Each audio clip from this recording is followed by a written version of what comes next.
Internet एक ऐसी दुनिया बन चुकी है जहां रोजाना करोड़ों लोग विजिट करते हैं और वो भी बिना किसी दिक्कत के।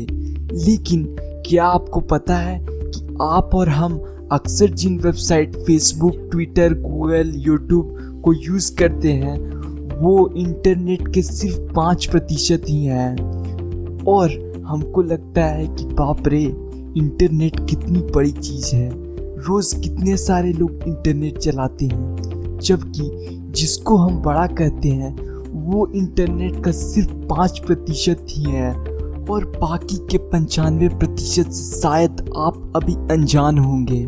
तो इंटरनेट को पूरी तरह से जानने के लिए इस वीडियो को एंड तक ज़रूर देखें। आज मैं आपको बताऊंगा डीप वेब, डार्क वेब और सरफेस वेब के बारे में पूरी तरह से। तो दोस्तों, यूट्यूब टेक आपका स्वागत करता है।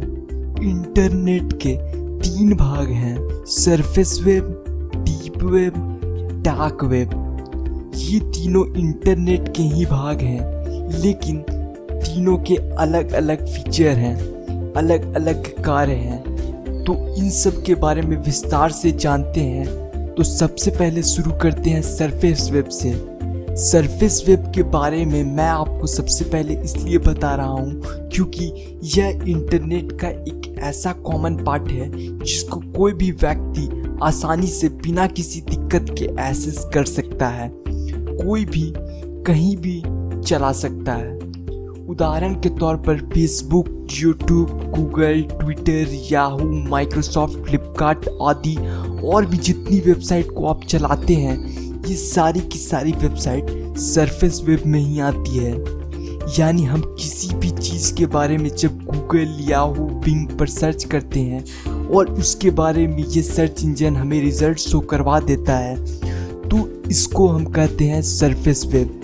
सरफेस वेब के बारे में मैं आपको एक और बात बता दूं कि सरफेस वेब की सारी वेबसाइट्स को आप डार्क वेब और डीप वेब में एक्सेस कर सकते हैं, लेकिन डीप वेब और डार्क वेब की वेबसाइट को हम सरफेस वेब में एक्सेस नहीं कर सकते। शोधकर्ताओं के अनुसार इंटरनेट पर हम जितना भी सरफेस वेब को यूज़ करते हैं वो पूरे इंटरनेट का सिर्फ 5% ही है।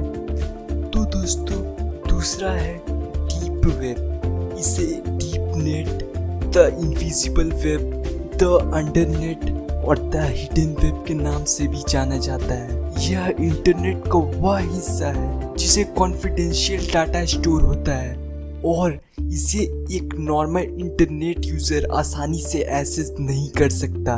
यदि आपको डीप वेब को एक्सेस करना है तो आपको चाहिए एक स्पेशल URL, एक स्पेशल वेबसाइट, एक स्पेशल सर्वर के लिए एक एड्रेस, और उस एड्रेस के साथ में आपको चाहिए परमिशन कि आप उस इंफॉर्मेशन को एक्सेस करने के लिए एलिजिबल हैं। डीप वेब की जितनी भी वेबसाइट्स हैं, जितनी भी इंफॉर्मेशन है और जितनी भी वेब पेजेस हैं वो किसी भी सर्च इंजन में इंडेक्स नहीं है। इसमें जिस कॉन्फिडेंशियल डाटा की बात हो रही है वो किसी का भी हो सकता है। उदाहरण के लिए डीप वेब में जो डाटा स्टोर होता है वो किसी बड़ी कंपनी का हो सकता है, किसी यूनिवर्सिटी का हो सकता है, किसी गवर्नमेंट का हो सकता है, किसी बैंक का डाटा हो सकता है या फिर किसी और ऑर्गेनाइजेशन का। इसमें बड़ी बड़ी यूनिवर्सिटीज के जितने भी इम्पोर्टेंट रिसर्चेस हैं, जितने भी डाटाबेसेस स्टोर्ड हैं, बड़ी बड़ी कंपनीज के, बड़े बड़े बैंक्स के जितने भी इंफॉर्मेशन, जितने भी डाटाबेस स्टोर्ड हैं, सरकार के जितने भी सीक्रेट प्रोजेक्ट्स हैं, बहुत सारी सीक्रेट फाइल्स हैं, या बेसिकली कोई भी ऐसी चीज जो आपको एक गूगल सर्च पे कभी नहीं मिल सकती है, उसको हम कहेंगे डीप वेब। तो दोस्तों, अब बात करते हैं डार्क वेब। जैसा कि दोस्तों आपको नाम से ही पता चल रहा होगा कि डार्क वेब मतलब इलीगल। यह इंटरनेट का सबसे खतरनाक हिस्सा होता है। यह डीप वेब के बाद वाली लेयर होती है।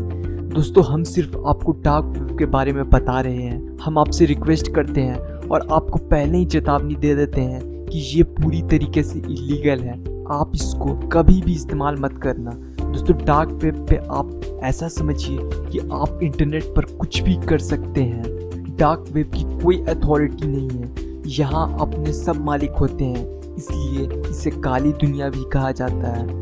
पुलिस की नज़र में चाहे कितना भी बड़ा क्राइम क्यों ना हो, यहाँ पर यह सब देखा जाता है। यहाँ पर आप लाइव मर्डर देख सकते हैं, यहाँ पर ऑनलाइन ड्रग्स खरीद सकते हैं, आप चाहे तो किसी भी आतंकी संगठन को डोनेशन दे सकते हैं। यहाँ नकली करेंसी, फ्रॉड करने के तरीके, वायरस, हैकिंग सॉफ्टवेयर एक्सेट्रा, काली दुनिया पर हर सामान आपको मिल जाता है। जिसके बारे में नहीं जानते आप वैसी चीज़ें यहाँ पर खरीद सकते हैं। इस दुनिया में आम पैसा या रुपए नहीं चलता है, यहाँ पर सारी पेमेंट बिटकॉइन के द्वारा की जाती है। दोस्तों, हम उम्मीद करते हैं कि अब आपको समझ आ गई होगी कि सरफेस वेब, डार्क वेब और डीप वेब क्या होता है और इसके इस्तेमाल क्यों नहीं करना चाहिए। दोस्तों, हम आपसे निवेदन करते हैं कि आप सारी इन्फॉर्मेशन को सिर्फ एजुकेशन की तरह लेना और कभी भी डार्क वेब को एक्सेस मत करना।